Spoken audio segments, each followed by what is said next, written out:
Donc, je vais vous présenter le projet IDOL, qui est un projet qu'on a monté avec différents centres, dont Bruno, et pour lequel on a obtenu un ANR blanc en 2012. L'objectif de ce projet, c'est on travaille sur les trajectoires et on a développé des nouvelles méthodes qui permettent d'analyser les trajectoires ou données longitudinales. Donc on a eu des idées, on les a développées, et là je vais vous présenter les différentes méthodes auxquelles on a pensé, pas toutes, mais les plus abouties.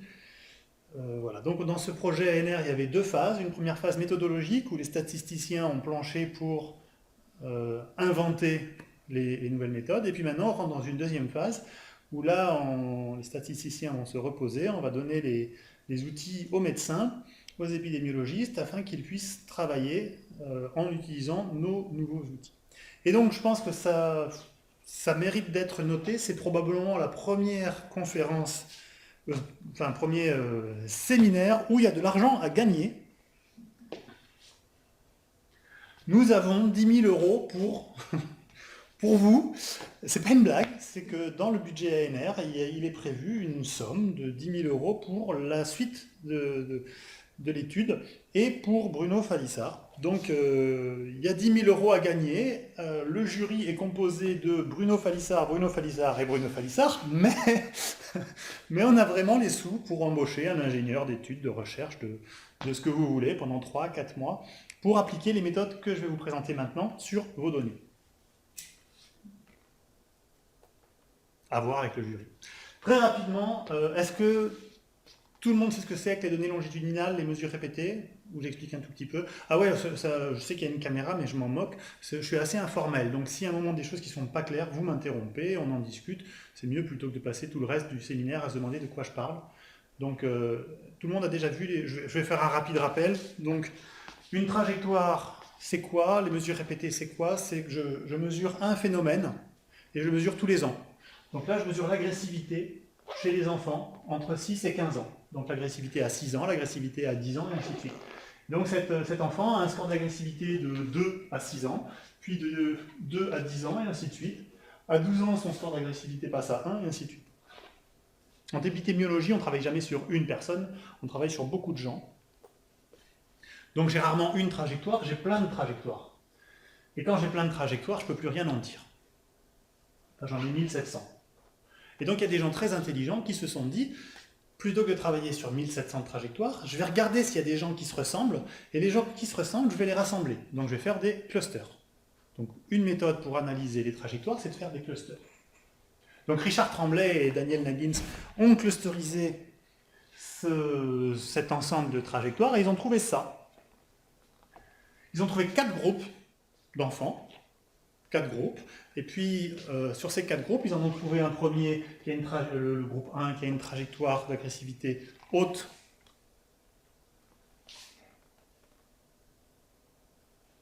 Faut pas que je tire la langue, il y a une caméra. Bon.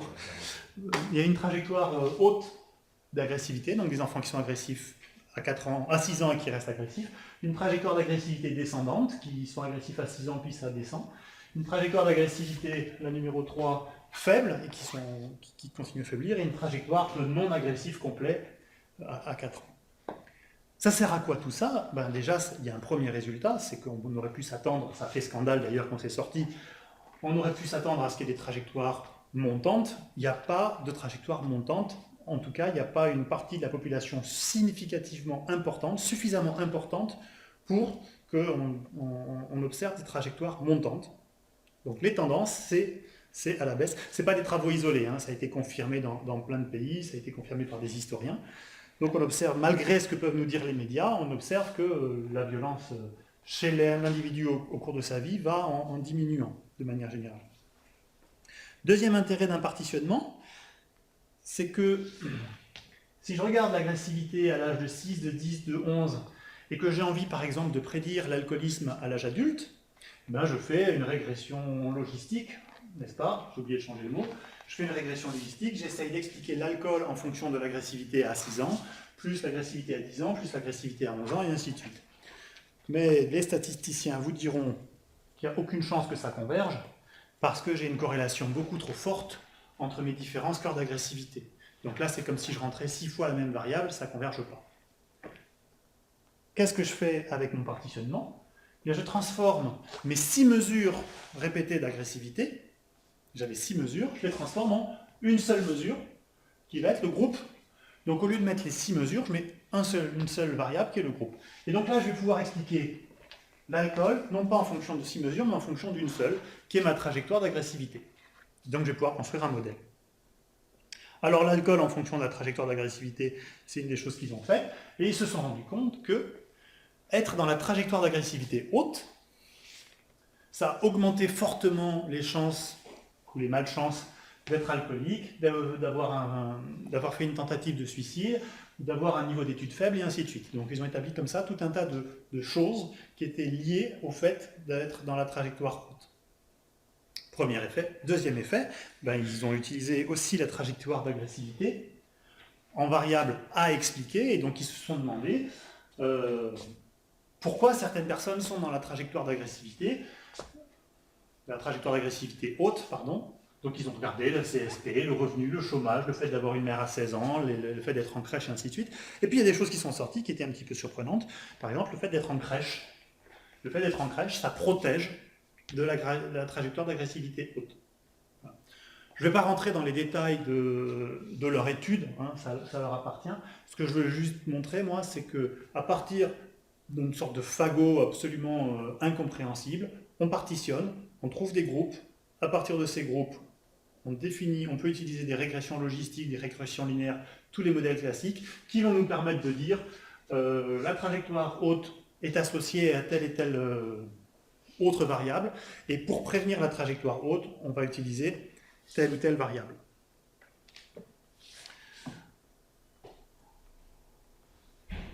Alors, rapidement, vous voyez rien, parce que j'ai 2 écrans.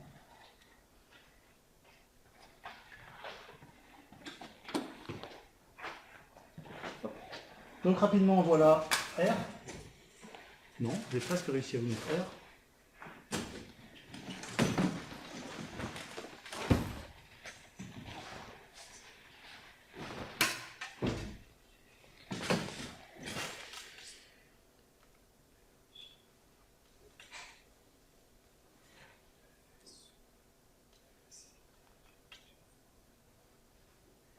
Voilà, donc je vais chercher, ouvrir un script.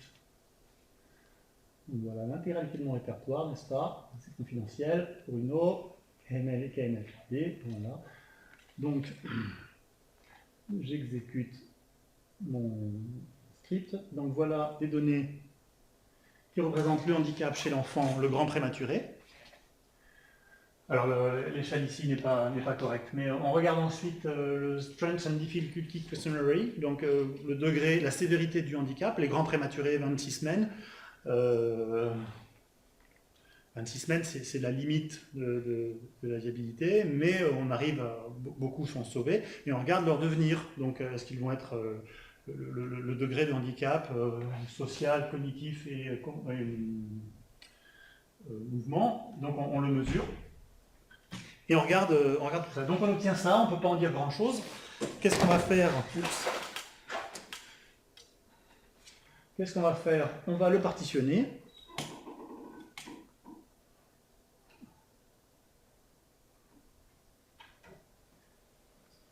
Attention, ça va aller vite.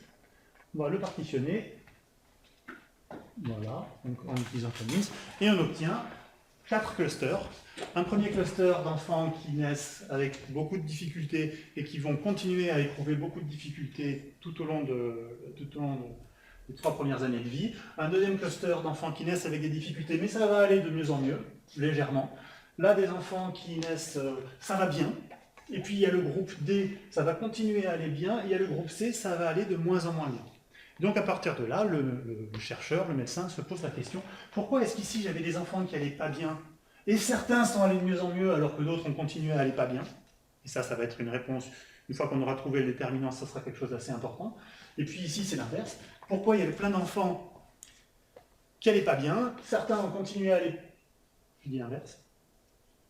Certains ont continué à aller pas bien, alors que l'autre sont allés de mieux en mieux. Quel est le déterminant? Quelles sont les variables qui distinguent le groupe B et le groupe C du groupe D? Des questions? Jusqu'à présent, tout va bien. Ils sont timides, hein?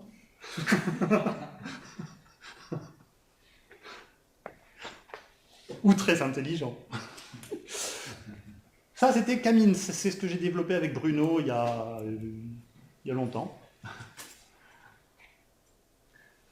Ensuite, on est passé à ce qu'on a appelé KML 3D. KML 3D, c'est quoi? C'est que vous avez obtenu votre PHRC, votre ANR, ou je ne sais quoi, vous avez obtenu votre financement, vous faites votre enquête, vous allez mesurer pendant 5 ans plein de variables chez les gens. Vous n'allez pas vous amuser à mesurer une variable, vous allez mesurer plein de variables. Et donc, au final, quand on a plein de variables, c'est un petit peu dommage d'en traiter une ou de les traiter une par une. Donc on s'est dit, on va les traiter ensemble. Alors ici, j'ai deux trajectoires. J'ai la trajectoire d'agressivité, et là, j'ai la trajectoire d'hyperactivité. Si je représente non plus un enfant, mais 1700 enfants, je vais avoir ici un fagot incompréhensible et ici un fagot incompréhensible. Donc, comment je fais? Alors, la première méthode, c'est de considérer ma première variable, de la partitionner, de considérer ma deuxième variable, de la partitionner, et de regarder les partitions croisées. Mais ça ne marche pas. Pour vous montrer pourquoi ça ne marche pas, je ne vais pas travailler sur des variables trajectoires, parce que c'est trop difficile à représenter graphiquement. J'ai travaillé sur des variables classiques. Donc j'ai une première variable, x, une deuxième variable, y, et là j'ai représenté ma variable x et y dans le plan. Donc là, on se demande combien il y a de groupes. Enfin, quels sont les groupes? Est-ce que vous voyez tous des groupes? Oui? Non? Si? Combien il y en a? 3 groupes. On est à peu près tous d'accord. Voilà mes 3 groupes. Supposons maintenant que je ne puisse pas travailler sur mes deux variables conjointement. Parce que c'est bien ça mon problème dans les trajectoires. Je voulais faire l'une, puis l'autre. Supposons que j'arrive plus à les représenter dans le plan. Je vais donc les représenter uniquement sur l'axe des x. Donc ce point-là, il est ici. Ce point-là, il est ici. Ce point-là, il est ici. Et selon l'axe des y. Ce point-là, ici. Ce point-là, ici. Et ainsi de suite. Et maintenant, je ne vais plus regarder que ce qui se passe sur l'axe des x et que ce qui se passe sur l'axe des y. Ça veut dire quoi que je vais partitionner en ne regardant que l'axe des x? Ça veut dire que je vais faire mes clusters ici. Je ne regarde plus ce qui se passe sur y, je fais mes clusters ici. Ici, on voit combien de clusters? Ben, c'est pas facile à dire. Et en fait, il n'y a pas vraiment de clusters. Mais les algorithmes, comme on va leur imposer, ils vont quand même trouver des clusters. Donc ils vont trouver 2 clusters ici et 2 clusters ici.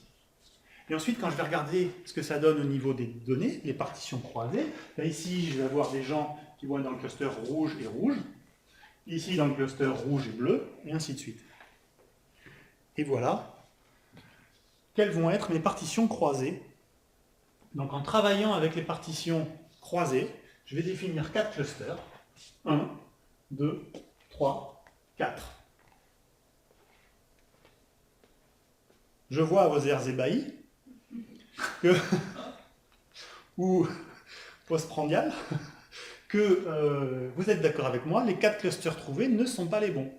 Les bons, c'était 3 clusters. Mais en ayant travaillé avec des partitions croisées, on trouve 4 clusters qui sont ceux-là. Donc la méthode de travail avec les partitions croisées, qui est très utilisée, n'est pas bonne, parce qu'on peut tomber sur des résultats comme ça. Donc qu'est-ce qu'on a fait?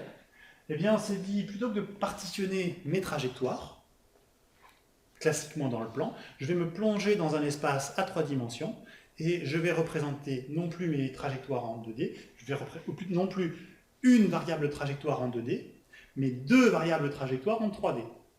Donc je vais mettre le temps sur un axe, ça c'est ce que j'avais tout à l'heure, je vais mettre une première variable, par exemple l'agressivité, sur un deuxième axe, et je vais mettre une troisième variable ici, qui va être l'hyperactivité, sur un deuxième axe. Et ensuite je vais avoir les points qui vont évoluer dans l'espace. Vous avez tous vos lunettes 3D. Donc j'obtiens ça. Ça c'est une trajectoire. Je ne vais pas faire une trajectoire, je vais faire tout un fagot de trajectoires que je ne vais pas vous représenter parce que ce sera absolument impossible à voir. Mais une fois que j'aurai mon fagot de trajectoire, je vais partitionner mon fagot de trajectoire conjointement. Je prendrai en compte ensemble les deux variables.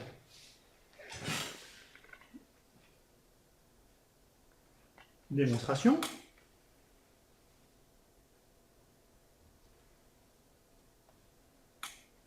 Donc tout ça, c'est dans la librairie KML 3D.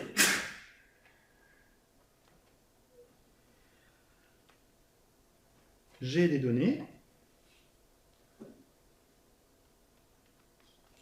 J'ai des données, donc ici j'ai le temps, ici j'ai le prime d'angle, et ici j'ai la température corporelle. Donc voilà mes données en 3D. Donc ça c'est la librairie RGL de R qui fait ça très bien. Hop. Je vais plutôt...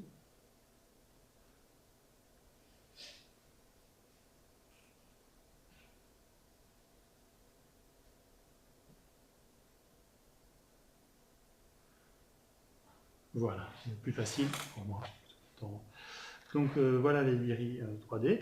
Je vais partitionner les données et puis je vais obtenir 3 clusters. Donc voilà les trajectoires qui sont en 3D. Alors cet exemple, c'est pas ultra parlant, mais lorsque les gens qui travaillent sur la fertilité ont vu ça, ils étaient particulièrement enthousiastes. Donc on a les trajectoires 3D. Pour la petite histoire, les graphes 3D s'exportent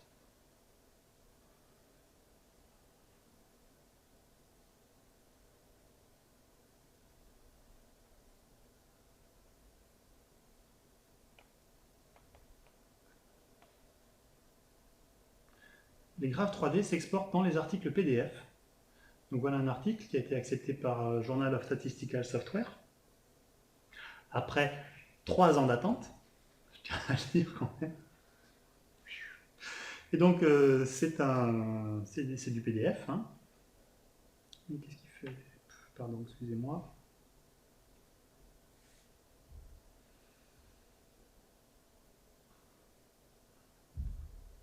Voilà. C'est du PDF. Et dans l'article PDF, on a exporté le graphe 3D qui bouge. Donc on peut envoyer on peut mettre dans un article le résultat de nos analyses vraiment. J'ajoute, je ne vous dirai pas où je vous l'ai dit, que 100% des articles présentant un graphe comme ça 3D ont été acceptés dès leur première soumission. Et pour tous ces étudiants en 2M2, naturellement, on n'a pas le droit de présenter un pourcentage sans présenter l'effectif. Donc maintenant, je vous présente l'effectif. On a soumis 3 articles. Mais dont un quand même, celui de Jean-Baptiste, c'était à moléculaire psychiatrie, facteur d'impact 13. Et il a été accepté dès le premier cours. Je ne sais pas s'il y a un lien avec les graphes 3D, mais il s'appelait bien au reviewer.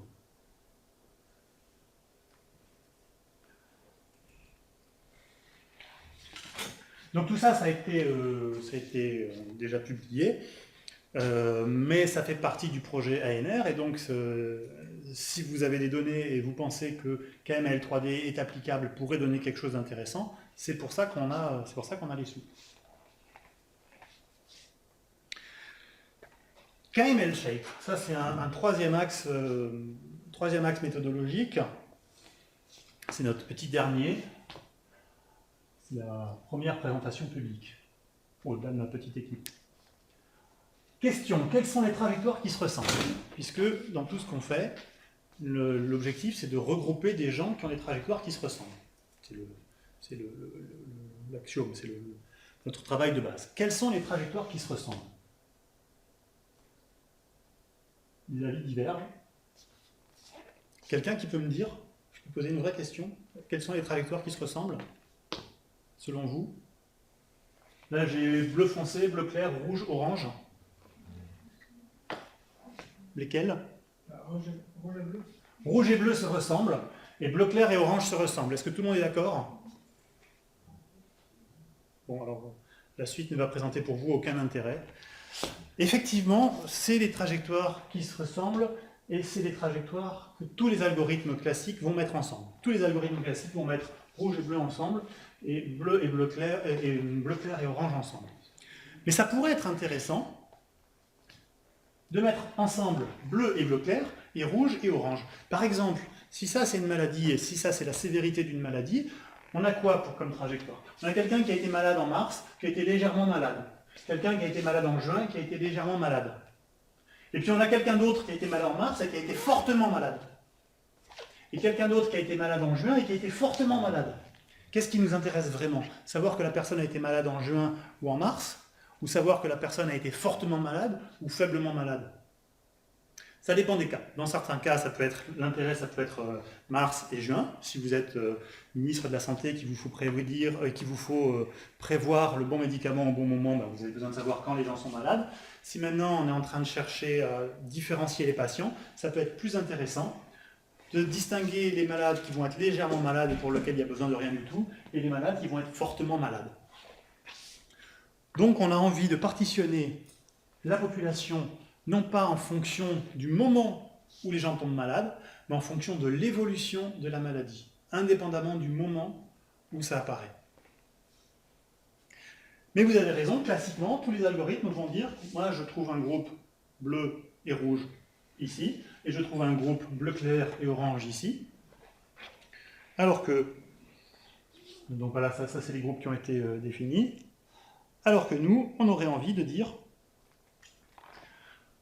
j'ai envie de mettre le orange et le rouge dans le même groupe, et le bleu foncé et le bleu clair dans l'autre groupe. Et donc j'ai envie de dire, j'ai une première évolution possible de ma maladie qui est je tombe fortement malade et après ça va mieux, et une deuxième évolution qui est je tombe légèrement malade et ensuite ça va mieux. Comment faire ça? Bien, pour faire ça, j'espère que je vous ai convaincu que c'était intéressant parce qu'il n'y a plus que ça. Pour faire ça, on va faire un algorithme qui s'appelle KML Shape ou K-means sur les distances silhouettes. K-means, c'est quoi? K-means, c'est ce que utilise KML, c'est ce qu'utilise KML 3D.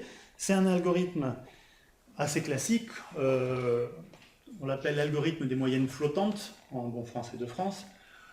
On calcule la distance entre un point et la moyenne de son groupe, et ensuite, chaque point, on le met dans le groupe dont il est le plus proche,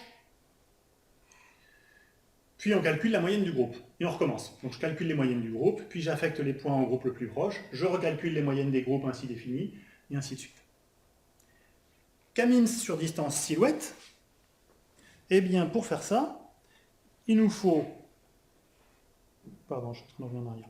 Pour faire ça, il nous faut non plus une distance, la distance ça permet de calculer l'écart entre un point et le centre du cluster, il va nous falloir une distance, mais qui respecte les silhouettes.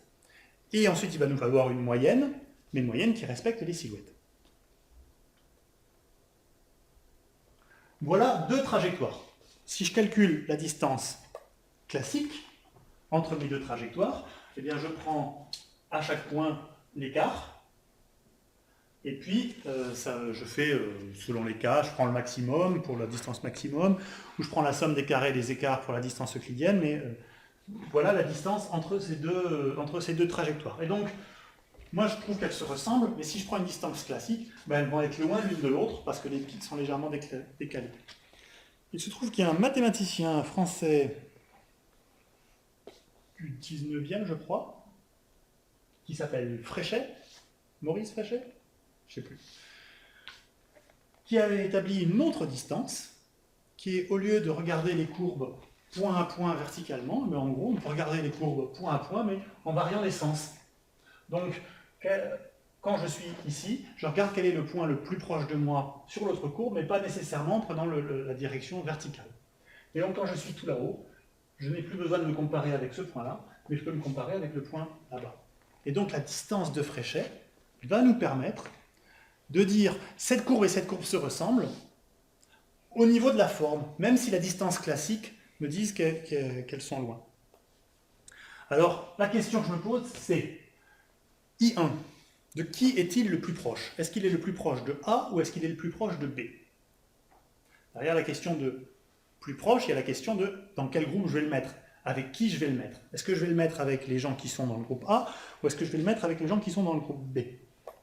Si j'utilise la distance classique entre A et I1, c'est les traits noirs, on voit qu'il y a beaucoup de traits noirs, alors qu'entre I1 et B, il n'y a pas beaucoup de traits noirs. Donc la distance classique va dire I, la distance ici elle est petite, I doit aller dans le groupe B. C'est ce que vous m'avez tous dit au départ, c'est ce que font les algorithmes de partitionnement classiques. Maintenant, si j'utilise la distance de Fréchet, je me demande de qui I est le plus proche, I1 est le plus proche. Et bien avec la distance de Fréchet, le plus grand segment, ça va être celui de là-haut. Avec ici la distance entre I1 et B, ça va être ce segment-là qui va être grand. Donc, avec la distance de Fréchet, il va nous dire que I1 ressemble à A, et non pas que I1 ressemble à B. Donc la distance de Fréchet va me permettre de dire que deux individus se ressemblent quand ils ont des trajectoires à peu près identiques, malgré un décalage dans le temps. Oui? Des questions? Une question? Pas de question.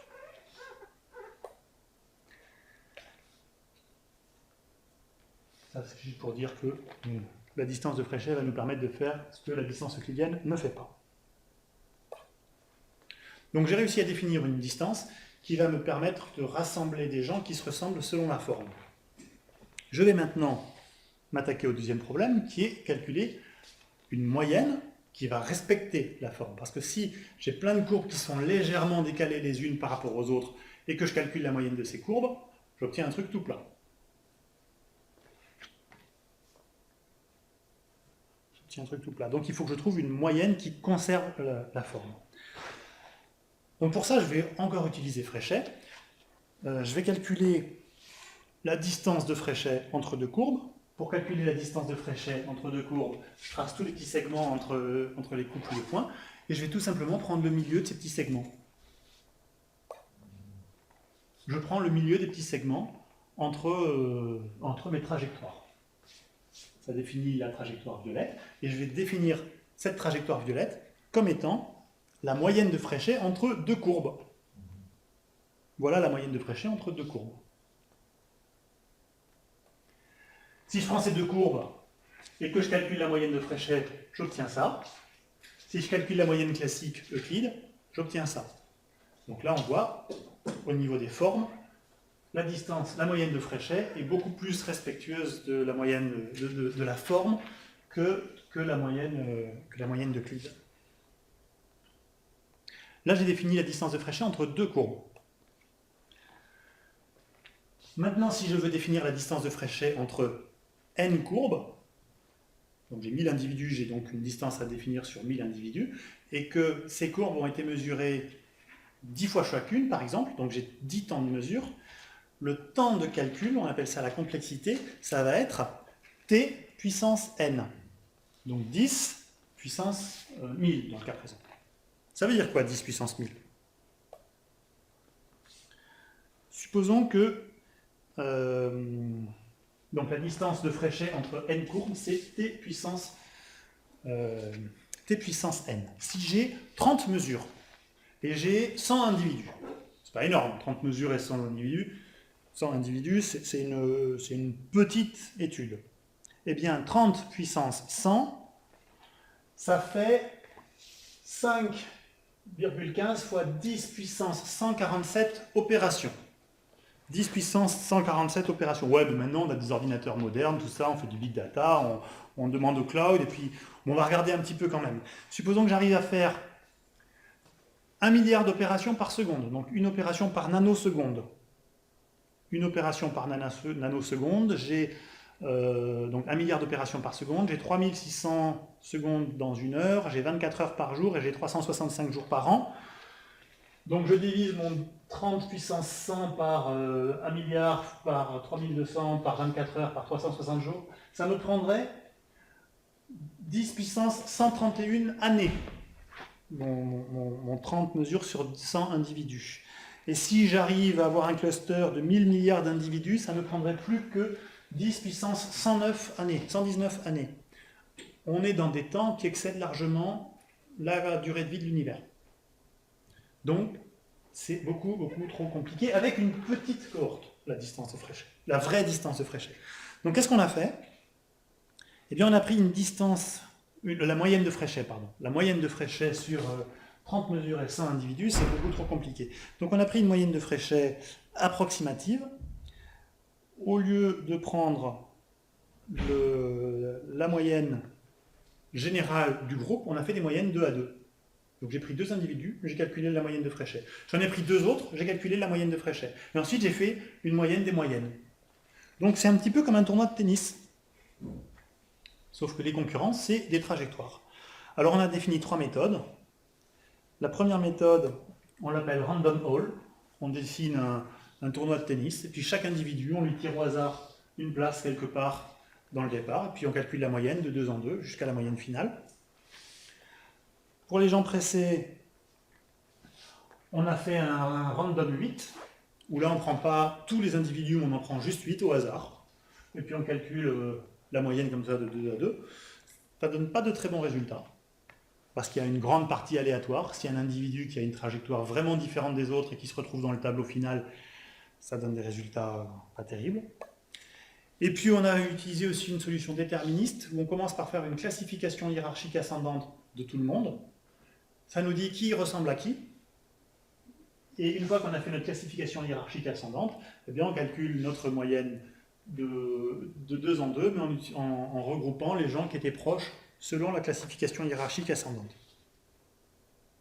Random Hall et la classification hiérarchique ascendante donnent des résultats très proches. Il y a d'autres méthodes qu'on va étudier, mais voilà, ça prend du temps, qui permettent aussi de calculer des moyennes, un petit peu comme notre moyenne de Fréchet. Donc il y a les landmarks, dynamic time warping, ou la distance sur les variétés. C'est des choses très compliquées, très mathématiques.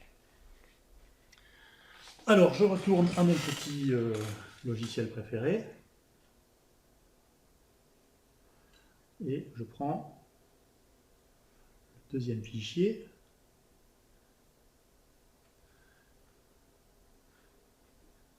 Ou, sous vos yeux ébahis,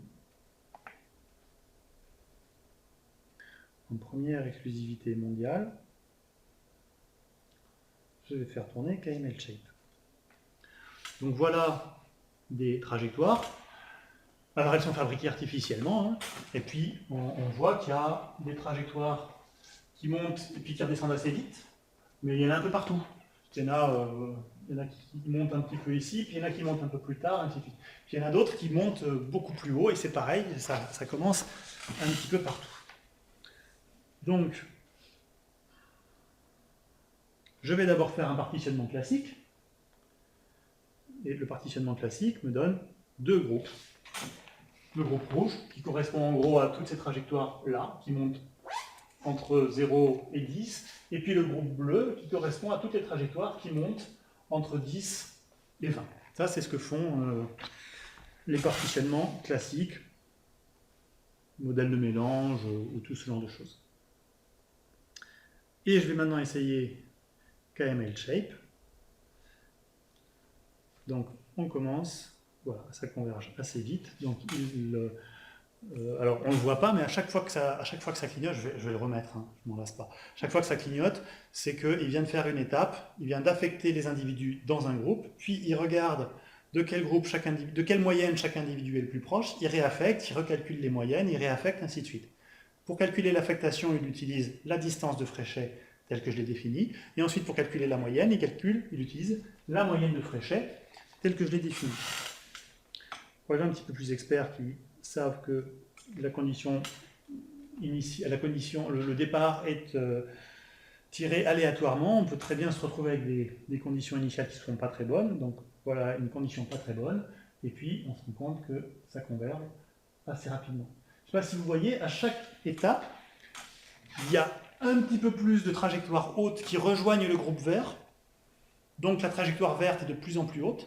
Et à chaque étape, il y a un petit peu plus de trajectoires basses qui rejoignent le groupe rouge, et donc progressivement, le groupe rouge descend aussi. Une dernière fois. Le groupe rouge est un tout petit peu plus bas, et ça va aller en s'amplifiant, et plus ça va aller, plus le trajectoire verte va gagner les gens dans le groupe vert.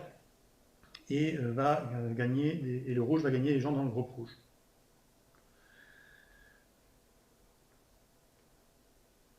Donc voilà KML Shape qui marche. Puis je vous ai parlé tout à l'heure de grosses données, donc on va regarder ce qui se passe sur des grosses données. Donc là, je suis bien en deçà non, je suis à 100 mesures et à 200 individus. Et puis j'essaye. Et je vais m'interrompre ici, puisque ça va prendre approximativement 4 jours. Donc ça marche. Mais si on fait une étude de complexité de ce qu'on vient de voir, je ne veux pas rentrer dans les détails de l'étude de complexité, mais il y a quand même des calculs au niveau de la distance de Fréchet. On a déjà bien gagné par rapport à ce qu'on avait au départ, mais ça reste utilisable uniquement pour des petits jeux de données. Dès qu'on rentre dans des jeux de données plus gros, c'est trop coûteux. Alors ça nous embête, parce que quand même on a des données dans lesquelles il y a plein de monde. Du coup, on a cherché à appliquer quand même KML Shape sur des données avec beaucoup d'individus, beaucoup de temps de mesure, et pour ça, eh bien, on a constaté deux choses. Premier constat, c'est que quand vous avez des trajectoires, si vous avez beaucoup de trajectoires, au bout d'un moment, il y a forcément, obligatoirement, des trajectoires qui commencent à ressembler les unes aux autres. C'est-à-dire que si je me mets à dessiner des trajectoires sur le petit tableau, ben je vais en faire une où les gens sont bas tout le temps, puis une où les gens sont moyens tout le temps, une où les gens sont hauts, puis après je vais en faire une où les gens sont bas, puis montent, puis une où les gens sont bas, montent et redescendent. Puis au bout d'un moment, j'aurai fait un petit peu tout ce qui existe, donc si je vais essayer d'en rajouter une nouvelle, elle va forcément ressembler à quelque chose qui existe déjà. Donc au bout d'un moment, forcément, les trajectoires se ressemblent. Et qu'est-ce qu'on constate? On constate que si deux trajectoires sont proches l'une de l'autre, que je calcule la moyenne de Fréchet ou la moyenne d'Euclide, ben je vais avoir à peu près la même chose. Si elles sont proches localement, si elles sont loin, ça n'a plus sens. Donc là, j'ai calculé la moyenne de Fréchet et j'ai calculé la moyenne d'Euclide de mes deux trajectoires. Je l'ai marqué sur le slide suivant, mais personnellement, je suis incapable de dire quelle est la moyenne de Fréchet et quelle est la moyenne d'Euclide, tellement ça se ressemble. Donc voilà, c'était Euclide à gauche et Fréchet à droite, et si je les superpose, voilà ce que j'obtiens. Or, Fréchet, ça prend du temps, mais Euclide, c'est rapide. Donc qu'est-ce qu'on va faire? Eh bien, lorsque j'ai beaucoup de données, j'ai plein de trajectoires, je pourrais essayer de calculer directement la moyenne de Fréchet de mes plein de trajectoires. Mais au lieu de faire ça, je vais d'abord regrouper les trajectoires qui se ressemblent grâce à Euclide, et ensuite seulement, je travaillerai avec Fréchet. Donc, exemple, j'ai n individus. Je peux calculer la moyenne de Fréchet. Ça m'a pris une bonne heure, mais j'ai calculé la moyenne de Fréchet. Voilà ce que j'obtiens, la trajectoire en noir. Je peux aussi dire, voilà, ces trajectoires, forcément, il y en a qui vont se ressembler. Je vais d'abord les rassembler grâce à Euclide. Voilà ce que j'obtiens. Et sur ces trajectoires élues, on les a appelées les sénateurs, sur ces trajectoires élues, je calcule la distance de Fréchet. Et voilà ce que j'obtiens. On est quand même très proche de ce qu'on aurait obtenu sur la vraie population. Alors qu'on a travaillé que sur 16 trajectoires, donc très vite. Maintenant, si je prends 6400 trajectoires et que j'essaye, eh bien, je ne peux pas utiliser directement l'algorithme. Par contre, je peux faire une simplification, travailler sur 16 trajectoires, et puis là, je vais pouvoir retrouver la vraie trajectoire moyenne. Comme c'est des données artificielles, c'est moi qui les construite, et je sais que c'est la bonne trajectoire à un pouillème près. Donc je vais pouvoir transformer mes grosses populations en une population avec pas beaucoup d'individus grâce à Euclide, et faire tourner les moyennes de Fréchet ensuite. J'ai presque fini. Je vais pouvoir également faire un deuxième type de simplification, qui est diminuer le nombre de mesures dans une trajectoire. Donc là, j'ai une trajectoire sur laquelle il y a 100 mesures. Mais on se rend compte que si au lieu de travailler avec 100 mesures, je travaillais seulement avec 20 mesures, ce ne serait pas révolutionnaire, les modifications. Là, j'ai 20 mesures. Là, j'ai 10 mesures. Bon, là, c'est pas terrible quand même. Mais là, j'ai 10 mesures bien choisies. Donc, on voit que ce n'est pas un problème trivial. Mais cette trajectoire, on va pouvoir la simplifier avec beaucoup moins de mesures si on les choisit bien. Pour les simplifier, je vais utiliser un algorithme qui s'appelle l'algorithme de Douglas-Pecker, qui est très très simple. Je commence par tirer un trait entre la première et la dernière valeur, et je regarde quel est le point le plus loin de ma trajectoire. Donc c'est ce point-là, au-dessus, le point le plus loin du trait rouge. Et ce point, je le rajoute. Donc c'est ce point-là. Je le rajoute dans ma trajectoire simplifiée. Donc maintenant, ma trajectoire simplifiée en rouge, c'est plus simplement le point de départ et le point d'arrivée. Elle est constituée de 3 points. Le point de départ, le point que je viens de rajouter, et le point d'arrivée. Et je recommence. Quel est le point le plus loin de la trajectoire rouge? C'est celui-là. Je vais donc rajouter ce point dans ma trajectoire rouge. Et ainsi de suite. Et plus ça va aller, plus je vais me rapprocher de ma trajectoire, plus ma trajectoire rouge va se rapprocher de la trajectoire initiale. Je ne rentre pas dans les détails de complexité, mais c'est quelque chose qui ne coûte pas très cher de simplifier les trajectoires comme ça. Au final, c'est quoi KML-Shape? Je travaille sur n trajectoires qui sont chacune composées de t mesures. Si n est grand, si j'ai beaucoup d'individus, je fais tourner un K-means classique.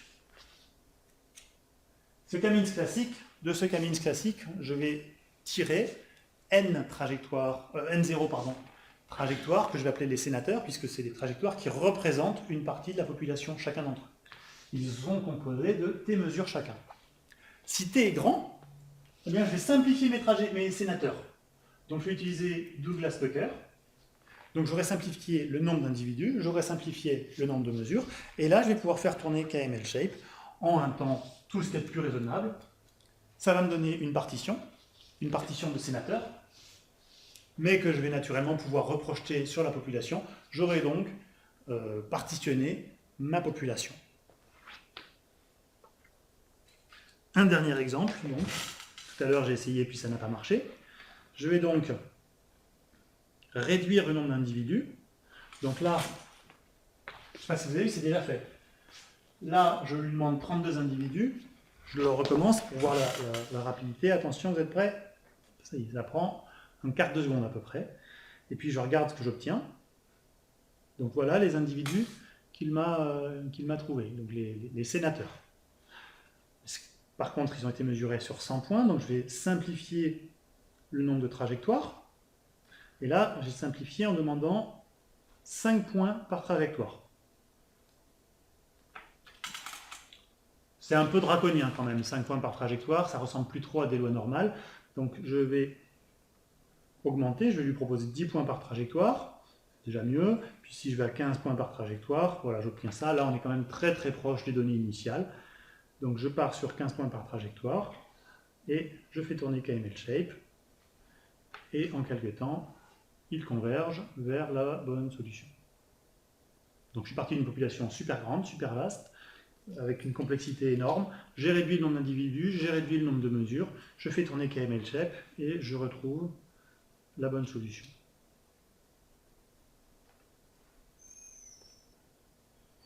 Application à des données réelles. On a essayé, donc je vous présente rapidement sur un exemple artificiel qui s'est passé. Sur un exemple artificiel, si j'ai ça, les algorithmes classiques vont trouver deux clusters, un en haut et un en bas. Et voilà les trajectoires moyennes qu'il va trouver. En utilisant KML-Shape, il va trouver un cluster en haut, les deux trajectoires rouges, un cluster en bas, les deux trajectoires bleues, et un cluster sur lequel les trajectoires se ressemblent, qui vont être les trajectoires vertes. Donc il va trouver trois clusters qui sont comme ça. On a appliqué ça à la maladie d'Alzheimer, donc la cohorte ictus. Je vais dire une bêtise, je crois qu'il y a 1500 patients sur lesquels on a mesuré J'ai perdu le nom de ce qu'on mesure quand on mesure la maladie d'Alzheimer. MMS. Mon meilleur souvenir. Donc, on a mesuré le MMS, et donc c'est une échelle d'autonomie, de ce qu'on est capable de faire encore tout seul. Plus on est haut, mieux ça va. Donc ils avaient plein d'individus, 1000, 1500, bon, avec tout un tas de soucis, de données manquantes, quand on a Alzheimer, c'est pas forcément facile. Et donc on a clusterisé, et voilà ce qu'on a obtenu. On a obtenu 4 trajectoires. Certains, la trajectoire D, qui sont, ça va relativement bien, ça continue à aller bien, avec une très légère dégénérescence, et puis un groupe avec une dégénérescence un peu plus forte, un groupe qui commence moins bien, et puis ça dégénère encore un peu plus, puis un groupe qui ils sont arrivés, ils étaient déjà en assez mauvaise santé, et puis ça s'est aggravé au cours de l'étude. Sauf que le souci dans la maladie d'Alzheimer, c'est que quand quelqu'un arrive, on ne sait pas où il en est à son stade de la maladie. La famille commence à s'inquiéter, mais ça fait peut-être longtemps qu'il est atteint, et puis c'est seulement maintenant que, pendant longtemps, on dit « ouais, non, mais ça va, c'est là, j'y perds un peu la boule, c'est rien », et puis les gens ne mettent pas le nom Alzheimer derrière. Donc lorsqu'on reçoit des gens à l'hôpital, peut-être que certains ont déjà la maladie d'Alzheimer depuis longtemps, et que ils ne sont pas tous au même stade. Et pourtant, nous, c'est notre première mesure ou c'est notre deuxième mesure. Donc, lorsque les gens ont vu ça, ils se sont dit, ben, tiens, nous, c'est typiquement l'exemple où le décalage dans le temps est un paramètre important. Et donc, on a utilisé KML Shape, et on a obtenu ça. Ce qui est assez intéressant comme résultat, parce que là, au lieu de dire, on a 4 trajectoires parallèles, quand on obtient ça avec je citerai mon professeur de M2, qui nous disait, quand vous utilisez un modèle compliqué, si ça vous donne la même chose qu'un modèle simple, ben laissez tomber le modèle compliqué et prenez le modèle simple. Donc si vous faites des trajectoires et que vous me téléphonez en me disant « ouais, on utilise KML, on a un super résultat, regardez, on obtient ça », je vous dis ben, abandonnez KML et vous prenez les moyennes des trajectoires, vous aurez exactement le même résultat. Tout parallèle, ça ne nous intéresse pas. On pourrait résumer les données en prenant les moyennes des résultats, on aurait plus de puissance parce qu'on serait sur du continu au lieu d'être sur du qualitatif. Mais là c'est un truc où si vous vous amusez à prendre les moyennes, ben vous mettrez les bleus et le bleu clair et le vert dans le même groupe, alors que c'est des groupes complètement différents. Là, on a un résultat majeur, c'est Sandrine Andrieux et Nicolas Collet, et moi un petit peu parce que j'ai fait le programme. Donc là, on a un résultat majeur qui nous dit, les gens qui ont Alzheimer, ben il y en a, ça va pas trop, et ça s'arrange pas. Il y en a, ça va moyen, ça ne s'arrange pas non plus. Il y en a, ça va bien, et tout continue à aller bien. Mais il y a aussi un groupe, et c'est ça qui est un des résultats majeurs, ça va très bien, et en l'espace de 2 ans, ils se retrouvent dans un état catastrophique. Donc on a identifié un groupe dégénérescence rapide. Et ça, c'est quand même un résultat très important. On va maintenant étudier ce qui différencie le groupe bleu du groupe bleu clair. Pourquoi est-ce qu'il y en a qui arrivent et on a l'impression que tout va bien, et on va leur dire tout va bien, et 2 ans après, il y en a où ça continue à tout aller bien. Et pourquoi est-ce qu'il y en a qui vont, en quelques mois, perdre énormément de leurs facultés?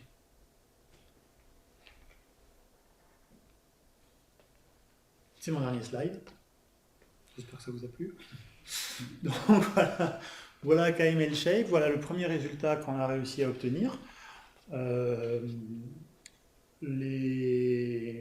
Donc la méthodologie, là, j'aurais voulu sortir la bibliothèque juste avant de venir faire cette présentation, mais j'ai encore des bugs à droite et à gauche, donc elle n'est pas tout à fait prête, elle devrait sortir d'ici 15 jours. L'article est accepté sous réserve de modification, donc l'article présentant la librairie et ce premier résultat, donc ça va encore me prendre un petit peu de temps, mais voilà, c'est en bonne voie. Les perspectives, c'est... on a complètement changé de paradigme, on n'est plus du tout dans Euclide, donc on a changé d'espace. Tout ce qui était vrai sur Euclide, par exemple, toutes les méthodes pour trouver le bon nombre de clusters, le BIC, la KIK, tout ça, on ne peut plus en parler, puisqu'on a une distance qui... Donc il faut tout réinventer. Tous les outils classiques, mais je ne parle pas seulement de tout ce qui est BIC, les imputations, tout ça, c'est tout à repenser, parce que maintenant il faut le faire en réfléchissant non plus dans la distance euclidienne, mais dans la distance qui peut aller dans tous les sens. On veut généraliser ça en 3D. Pour l'instant, KML Shape, ça marque simplement en 2D. On aime bien, nous, les graphes qui tournent et qui sont acceptés 100% du premier coup. Et si vous devez retenir qu'un seul truc, les graphes 3D, c'est pris 100% du premier coup. Et on voudrait travailler sur d'autres données réelles. Et donc, c'est là que peut-être vous allez gagner 10 000 €. Donc on a, je disais pour les gens qui sont arrivés un tout petit peu en retard, ça fait partie d'un projet ANR que j'ai monté avec Bruno, où il y a une première partie qui était méthodologique, donc là c'est bien établi, c'est fait, c'est prêt à sortir, et maintenant on va rentrer dans une deuxième partie, exploitation des données. Donc s'il y a une des méthodes qui, vous le pensez, peut s'appliquer à vos données, on a d'ores et déjà le financement pour embaucher à peu près 3-4 mois d'ingénieurs de recherche ou d'ingénieurs d'études pour analyser des données déjà collectées avec ces méthodes. Donc il y a 10 000 € à gagner à la fin de ce... C'est fini.